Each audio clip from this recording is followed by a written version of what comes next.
नमस्कार दोस्तों, आप सभी विद्यार्थियों का परीक्षा कुल ऑनलाइन क्लासेज में हार्दिक स्वागत करता हूं। मैं मनीष कुमार आप सभी विद्यार्थियों का हृदय तल से स्वागत अभिनंदन करता हूं। आज हम बात करेंगे इस वीडियो में खास करके 2025 हिंदी सब्जेक्ट पर खास करके बात करेंगे, जिसका पेपर कोड 801 बीओ कोड होगा।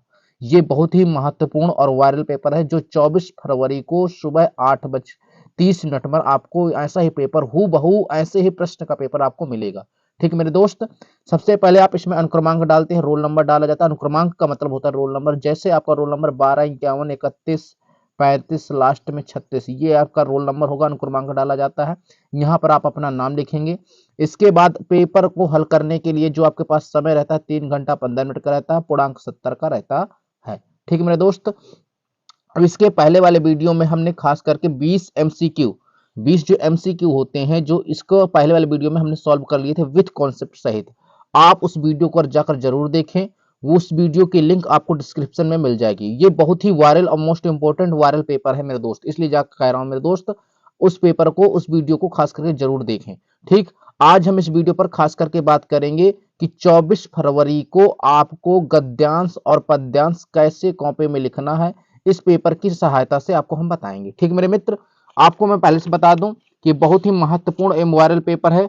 अब हम बात करते हैं खंडबा में जो 24 फरवरी को आपको कैसे लिखना है बोर्ड कॉपी में हूबहू। अगर आप ऐसे लिख के आते हैं तो आपको मेरे भाई वर्णात्मक प्रश्न में एक भी नंबर नहीं कटने दूंगा। इस बात की 101% की गारंटी है। यदि आप ऐसा लिख के आते हैं जैसा मैं बता दूं तो आपको 6 में 6 नंबर आपको प्राप्त, फुल मार्क्स आपको मिलेंगे। ठीक है मेरे दोस्त। हाँ, सबसे पहले हम बात करते हैं वर्णनात्मक प्रश्न। वर्णनात्मक प्रश्न सबसे पहले पढ़ा जाता है, किस चैप्टर से लिया गया ये ध्यान देना है। ये 6 नंबर का प्रश्न होता है। 3 प्रश्न दिए होते हैं और तीनों प्रश्न 2-2 नंबर के रहते हैं। ठीक मेरे दोस्त, सबसे पहले प्रश्न नंबर 21 की बात करते हैं। निम्नलिखित में से किसी एक गद्यांश पर आधारित सभी प्रश्नों के उत्तर दीजिए। मैं कह रहा हूं 3 प्रश्न रहते, तीनों प्रश्न आपको दिखा दूं मैं। इस तरह के 3 प्रश्न रहते हैं। ये 3 प्रश्न हैं, आपको तीनों प्रश्नों के उत्तर देने होते हैं। अगर आप तीनों प्रश्नों के उत्तर देते हैं तब आपको 6 नंबर मिलेंगे। ये तीनों प्रश्न 2-2 नंबर के होते हैं। ठीक मेरे दोस्त, सबसे पहले हम बात करते हैं सबसे पहले हम इसको गद्यांश को पढ़ते हैं। इस गद्यांश को पढ़ते हैं फिर बताते हैं आपको कैसा करना है 24 फरवरी को। ठीक मेरे दोस्त, सबसे पहले हम पढ़ते हैं, हिंदी में प्रगतिशील साहित्य का निर्माण हो रहा है। उसके निर्माता यह समझ रहे हैं कि उनके साहित्य में भविष्य का गौरव निहित है, पर कुछ ही समय के बाद उनका यह साहित्य भी अतीत का स्मारक हो जाएगा। और आज तो तरुण है, वही वृद्ध होकर अतीत के गौरव को संप्रम्भ देखेंगे। उनके स्थान में तरुणों का फिर दूसरा दल आ जाएगा, जो भविष्य का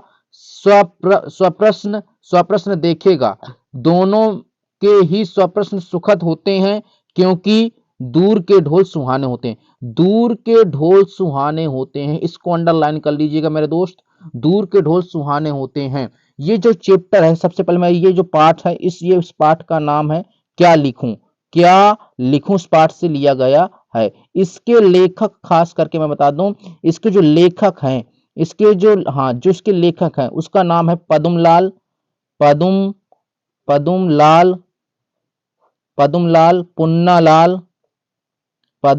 पुन्नालाल बख्शी।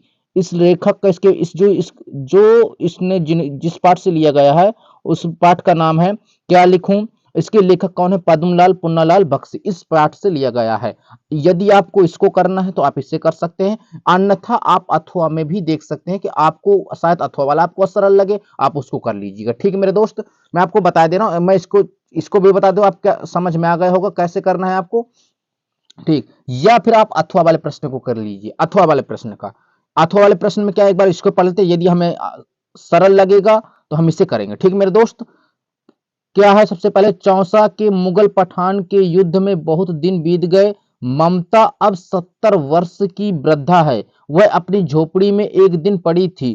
शीतकाल का प्रभात था। उसका जीर्ण कंकाल खांसी से गूंज रहा था।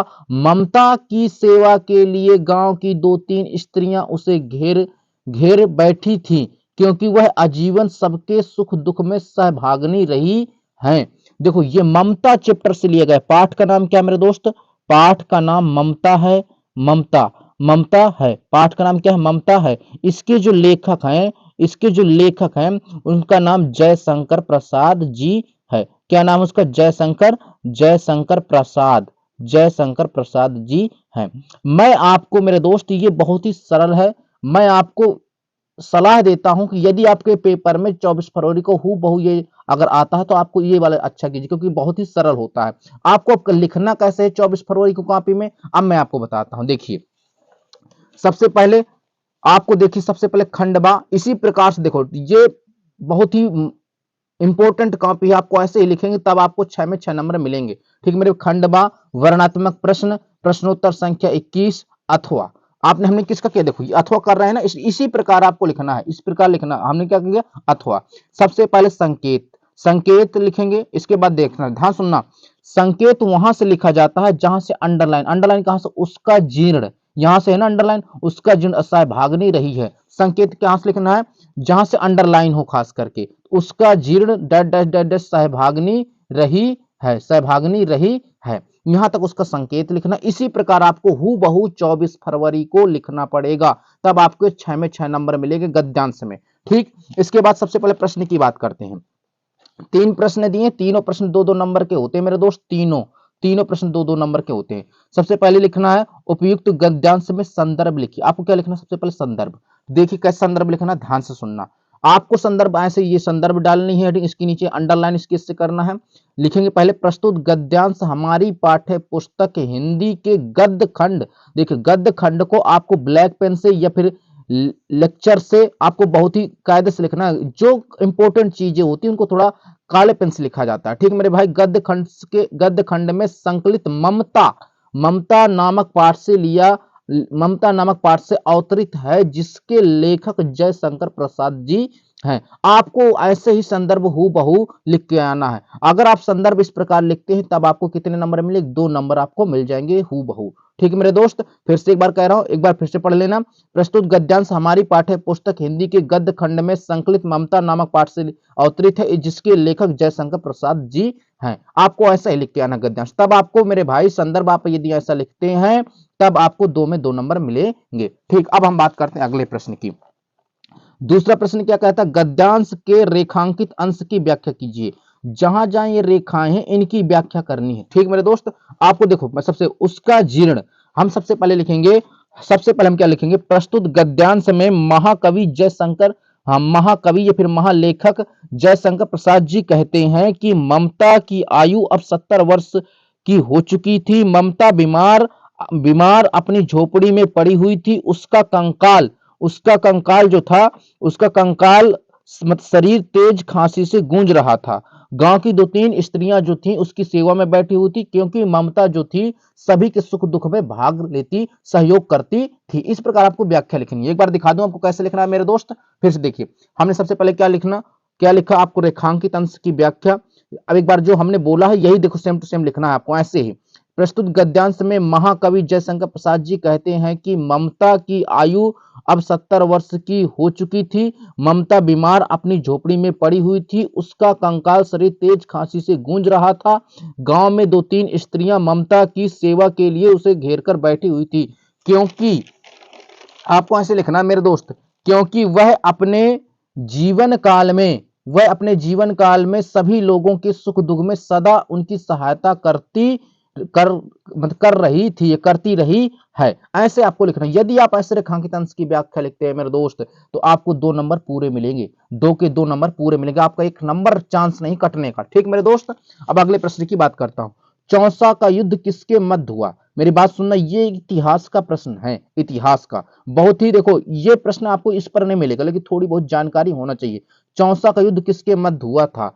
चौसा का जो युद्ध हुआ था मेरे दोस्त, हुमायूं और शेरशाह के बीच हुआ था। आपको कैसे लिखना है, चौसा का युद्ध, देखिए ऐसा लिखना, चौसा का युद्ध मुगलों और पठानों के बीच हुआ था। उसमें मुगल कौन था, हुमायूं और शेरशाह के बीच युद्ध हुआ था। आप इस लाइन को भी जोड़ दें, अगर आप ऐसे जोड़ते हैं तो आपको 2 में 2 पूरे नंबर मिलेंगे। मैंने आपको ये बता दिया कि आपको 24 फरवरी को बोर्ड कॉपी में कैसे लिखना है। पूरे हो गए 6 नंबर। देखिए दो इसमें 2 संदर्भ में मिले थे आपको। ठीक, अब हम अगले प्रश्न की बात करते हैं। अब पद्यांश की बात करेंगे। ठीक मेरे दोस्त, निम्नलिखित में से किसी एक पद्यांश पर आधारित सभी प्रश्नों के उत्तर दीजिए।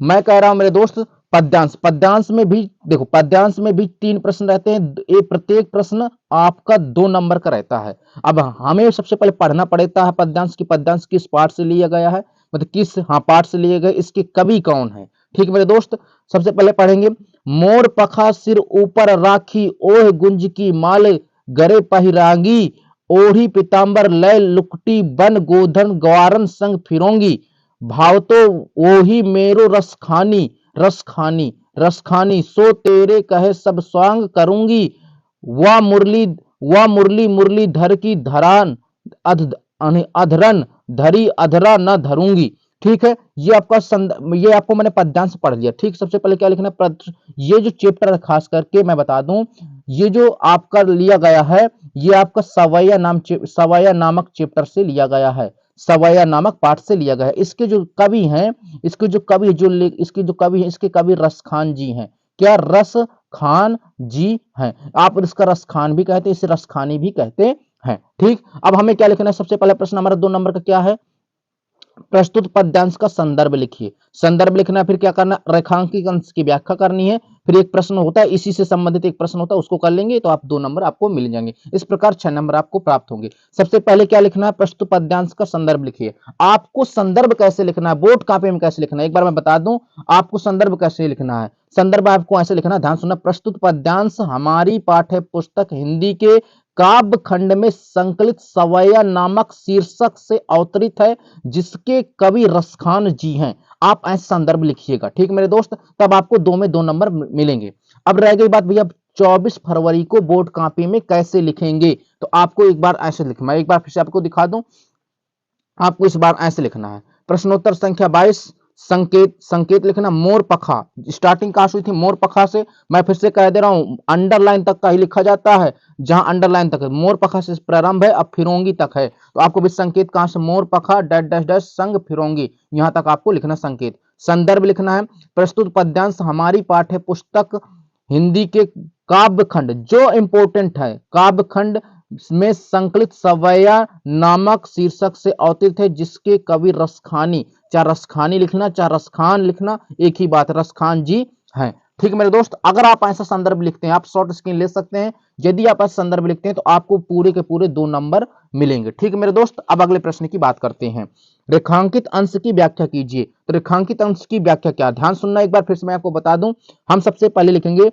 रेखांकित क्या, मोर पखा, देखो ध्यान सुनना, प्रस्तुत पंक्तियों में रसखान जी कहते हैं कि गोपिकाएं जो है श्री कृष्ण की नकल करते हुए कहती है, जो मोर पखा, मोर पखा का मतलब होता है, तो श्री कृष्ण भगवान के जो सिर पर जो पंख हैं, उस सर पर रखे हुए हैं, और उनकी जो सिर पर रखे हुए पंख, गूंज की माला, और गूंज की माला जो पहने हुए हैं गले में, वो पहनूंगी, ये कह रही हैं, मतलब गोपिकाएं श्री कृष्ण की नकल करते हुए ऐसा नाटक कर रही हैं। ठीक मेरे दोस्त, और पीले वस्त्र पहनूंगी, और गोधन मतलब ग्वाल बन के मैं उनके साथ फिरूंगी, ये बात मतलब गोपिकाएं कह रही हैं। ठीक मेरे दोस्त, अब आपको कैसे लिखना है, बोर्ड कॉपी मैं आपको बता रहा हूं। ठीक, सबसे पहले आप लिखेंगे रेखांकित अंश की व्याख्या लिखेंगे, प्रस्तुत पंक्तियों में रसखानी या रसखान जी कहते हैं कि गोपिकाएं श्री कृष्ण की नकल करते हुए कहती हैं कि वे मोर का पंख अपने ऊपर या सिर में रखूंगी, गूंज की माला गले में पहनूंगी, पीले वस्त्र ओढ़कर लाठी लेकर गोधन बनकर ग्वालों के संग घूमूंगी